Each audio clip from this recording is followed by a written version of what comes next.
இன்னைக்குள்ள task letter வந்துச்சு. அரோரா தான் படிச்சிட்டு இருக்காங்க. அந்த டாஸ்க் என்னன்னா, டான்ஸோட செகண்ட் ரவுண்டு எல்லாமே தனித்தனியா ஆக்டிவிட்டி ஏரியாவில் போய் தான் ஆடணும். தனியா ஒரு டீமா தான் போய் டான்ஸ் ஆடணும். எல்லாரும் டான்ஸ் காஸ்டியூம் எல்லாம் போட்டுக்கிட்டு அது ஃபுல்லா ஸ்டிக்கி நோட்ஸ் ஒட்டிக்கிட்டு அவங்க போய் ஆடணும்.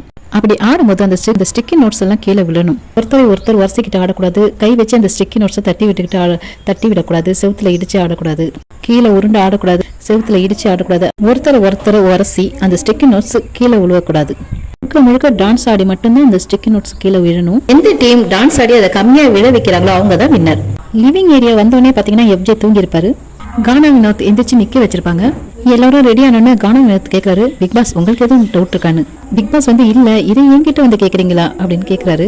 இல்ல பிக் பாஸ் நாங்க பேசினதுல ஏதாச்சும் டவுட் இருக்கா அப்படின்ட்டு வளர்றாரு. அப்புறம் பாத்தீங்கன்னா எல்லாம் உட்காந்துறாங்க. எஃப்ஜே நிக்கட்டும்ங்கிற மாதிரி பார்வதி சொல்றாங்க. உடனே பிக் பாஸ் சொல்றாரு, எஃப்ஜே நீங்க உட்காருங்கன்னு.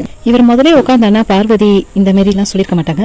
எஃப்ஜே நிக்கிறதுல பார்வதிக்கு என்ன ஒரு ஆனந்தம் அப்படிங்கறது எனக்கு தெரியல. நல்லா நோஸ் கட் கொடுத்தாரு பிக் பாஸ். சரி நீ எஃப்ஜே உட்காந்துட்டாரு. அப்ப கானா வினோத் சொல்றாரு, நீ சும்மா இருந்தா கூட அவர் நிக்க வச்சிருந்திருப்பாரு, நீ சொன்னதுனாலதான் இப்ப உட்கார வச்சுட்டாரு அப்படின்னு சொல்லியிருப்பாங்க. அதுக்கப்புறமா யார் ஃபர்ஸ்ட் போகணுங்கிறதுல ஒரு பிரச்சனை வருது. ஏன்னா ஃபர்ஸ்ட் ஒருத்தன் போனா அடுத்ததுல வரவங்க என்ன அதுல மிஸ்டேக் இருக்கு அதெல்லாம் தெரிஞ்சுக்கிட்டு நம்ம கரெக்ட் பண்ணிக்கலாம் அப்படிங்கிற மாதிரி அதுல போட்டி போட்டுக்கிறாங்க. ஸோ தேர்ட் டீம் தான் ஃபர்ஸ்ட் போகணும் அப்படிங்கிற மாதிரி பேசுறாங்க. பார்வதிலாம் தேர்ட் டீம் தான் போகணும் அப்படிங்கிற மாதிரி சொல்றாங்க. வினோத் அதுக்கு ஓகேன்னு சொல்றாரு. உடனே விக்ரம் என்ன சொல்றாருன்னா, நீங்க பயாஸ்டா இருக்கீங்க, நீங்க கேப்டனா இருந்துட்டு எங்களை பூசினீங்கன்னா நாங்க 5 பேர் இருக்கோம், அது போனா சரி வராதுங்கிற மாதிரி விக்ரம் சொல்றாரு. உடனே கமருதீன் சொல்றாரு, நேத்து உங்களுக்கு ஒரு அட்வான்டேஜ் இருந்தது அப்படின்னு. உடனே எஃப்ஜே கேட்கறாரு, என்ன அட்வான்டேஜ் எங்களுக்கு இருந்துச்சு அப்படின்னு கேட்கறாரு. உடனே எல்லாமே எஃப்ஜே பார்த்துட்டு ஸ்டாப் பண்ணு சொல்லவும் பயங்கரமா கோவம் வந்து எஃப்ஜே நல்லா கத்த ஆரம்பிச்சிட்டாரு. விக்ரம்க்கும் எஃப்ஜேக்கும் சண்டை, கானவினத்துக்கும் எஃப்ஜேக்கும் சண்டை. அவங்களாம் ஃப்ரெண்ட்ஸா கொஞ்ச நேரத்துல அந்த சண்டை முடிஞ்சு பேச ஆரம்பிச்சிருவாங்க. ஆனா அங்க இருந்துட்டு எல்லாம் கத்திக்கிட்டு கொஞ்ச நேரம் இதா இருக்காங்க. அப்புறம் எல்லாம் சைலண்ட் ஆயிட்டாங்க. அப்புறமா கமருதீன் பேச ஆரம்பிக்கிறாரு. உடனே எஃப்ஜே சொல்றாரு, இப்ப எல்லாரும் நிறுத்துங்க, இதுக்கு மேல வாயை மூடுங்க அப்படின்ட்டு. உடனே எஃப்ஜே சொல்றாரு, இப்ப நான் மட்டும் எல்லாம் அமைதியா இருங்க, நான் பேசல மட்டும் எல்லாம் சைலண்டா இருன்னு சொல்லுங்க அப்படின்னு சொல்லிட்டு இருக்காரு.